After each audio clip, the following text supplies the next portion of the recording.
పొరపాటున చేజారిన తరుణం తిరిగొస్తుందా? ప్రతి పూటొక పుటలా తన పాఠం వివరిస్తుందా?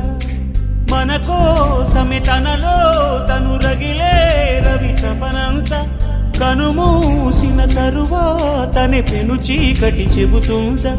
కడతేరని పయనాలెన్ని, పడదోసిన ప్రణయాలెన్ని అని తిరగే ఛాయా చరిత పుటలు, వెను చూడక పురికే కథలు, తమ ముందు తరాలకు స్మృతుల చితులు అందించాలా ప్రేమికులు.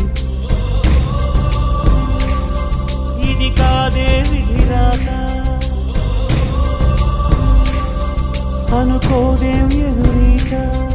10 నెలలు తనలో నిన్ను మోసిన అమ్మైనా అప్పుడో ఇప్పుడో తనని కలను అంటుందా? ప్రతి